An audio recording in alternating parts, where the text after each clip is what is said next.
Hello everyone. आज physics में जो हम टॉपिक लेना चाह रहे हैं वो है आपेक्षिक वेग, रिलेटिव मोशन। बड़ा ही इंपॉर्टेंट टॉपिक है। सबसे पहले हम बात करते हैं कि आपेक्षिक वेग होता क्या है।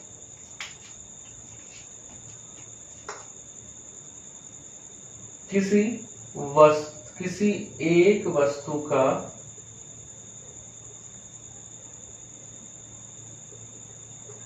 दूसरी वस्तु के सापेक्ष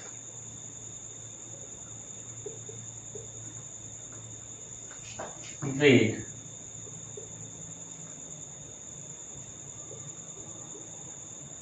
आपेक्षिक वेग कहलाता है। यानी यदि हम एक वस्तु का किसी दूसरी वस्तु के सापेक्ष वेग ले लें तो वही वेग हमारा क्या कहलाता है, आपेक्षिक वेग कहलाता है, जिसे हम सापेक्षिक वेग या सापेक्ष वेग भी कहते हैं। हम कह रहे हैं पहली कंडीशन देखिए बहुत ही इंपॉर्टेंट है और हमारी जो दैनिक जीवन है, डेली लाइफ है, उसमें भी इसके एग्जांपल हम लोगों को मिल जाते हैं। पहले हम कह रहे हैं कि यदि दो वस्तुएं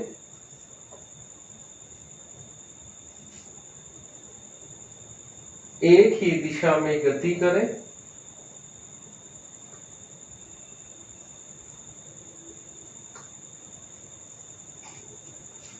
तो उनके आपेक्षिक वेग या उनका आपेक्षिक वेग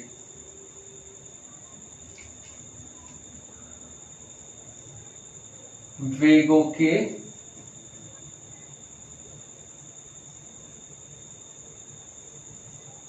अंतर के बराबर होता है।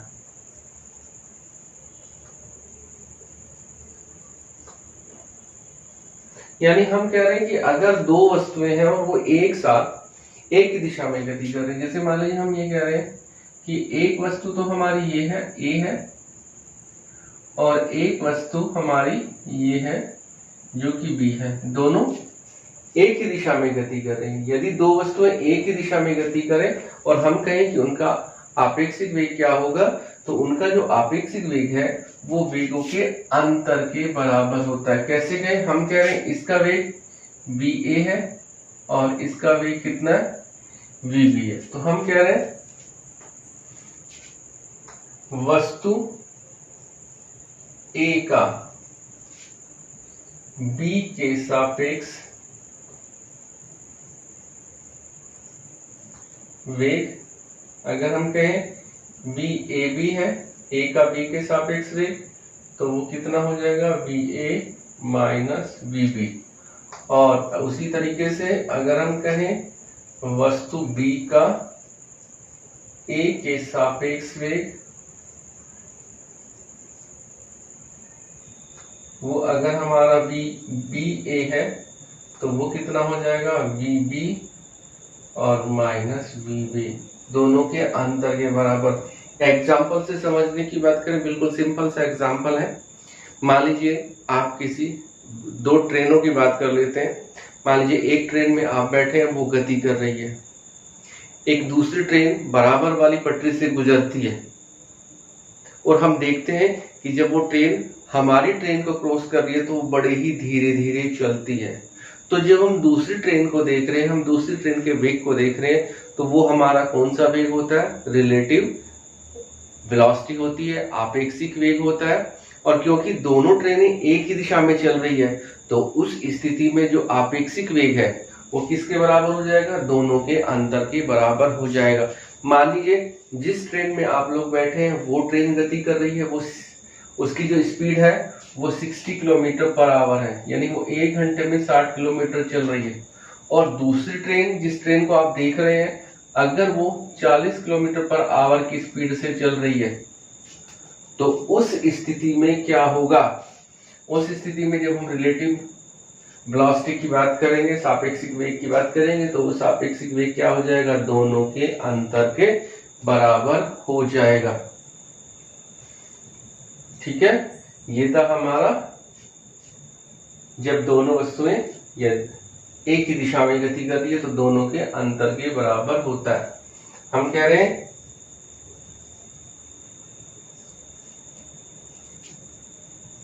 जब दो वस्तुएं परस्पर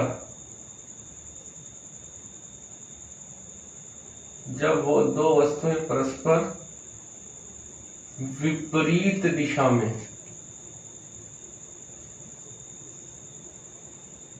देखिए परस्पर विपरीत दिशा में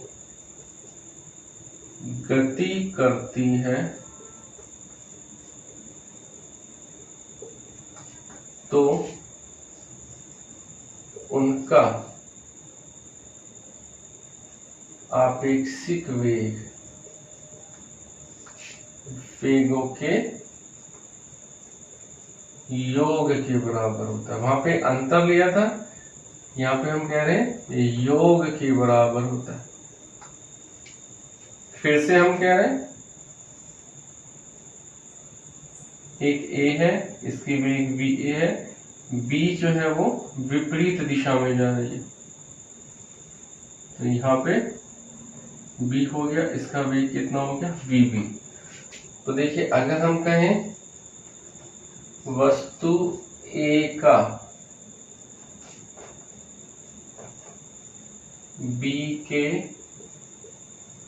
सापेक्ष वेग तो कितना हो जाएगा। अगर हम कहें कि वो B है तो वो कितना हो जाएगा VA माइनस VB।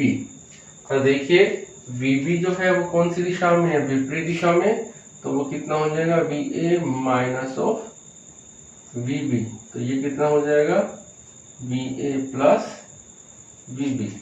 और उसी तरीके से हम कहें वस्तु B का A के सापेक्ष वेग, तो अगर वो VBA है तो वो कितना हो जाएगा VB।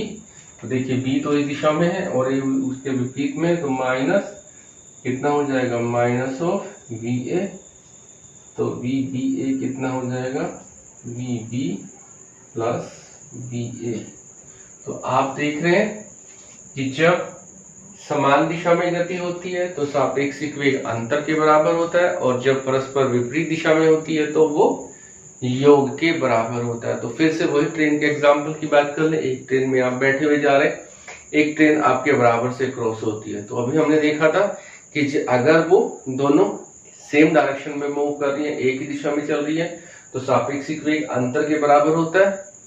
किंतु यदि वो परस्पर विपरीत दिशा में एक दूसरे को क्रॉस कर रही हैं तो उस स्थिति में उनका वेग आपस में जुड़ जाएगा। जब हम सापेक्षिक वेग की या आपेक्षिक वेग की बात करेंगे तो देखिए वहां पे हमें कैसे लगता है कि दूसरी वाली ट्रेन बड़ी धीरे धीरे से हमें क्रॉस कर रही है, और जब विपरीत दिशा में आती है तो ऐसा लगता है बड़ी तेजी के साथ वो आ रही है।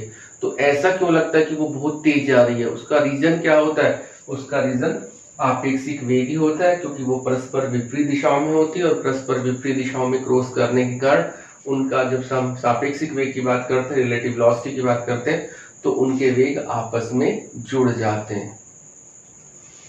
यही बिल्कुल अगर हम बात करें एग्जाम्पल की, यही एग्जाम्पल हम बाइक में भी देख सकते हैं। आप बाइक पे बैठे हुए जा रहे हैं, एक दूसरी बाइक आप ही की डायरेक्शन में जा रही है, तो जब आप दूसरी बाइक को देखेंगे और वो आपको ओवरटेक कर रही है तो ऐसा लगता है कि वो बड़े धीरे से ही ओवरटेक कर रही है। तो उसका रीजन क्या होता है? क्योंकि सेम डायरेक्शन में जा रहे हैं तो जो रिलेटिव वेलोसिटी होगी वो किसके बराबर हो जाएगी? अंतर के बराबर हो जाएगी। और अगर आप अपोजिट डायरेक्शन में ओवरटेक करें या कोई आपको अपोजिट डायरेक्शन में ओवरटेक करे तो उस कंडीशन में लगता है कि जो वेग है वो बहुत ही ज्यादा है। तो उसका रीजन क्या होता है? विपरीत दिशा में होने पर जो आपेक्षिक वेग है वो दोनों वेगों के योग के बराबर हो जाता है। ये था हमारा आपेक्षिक वेग।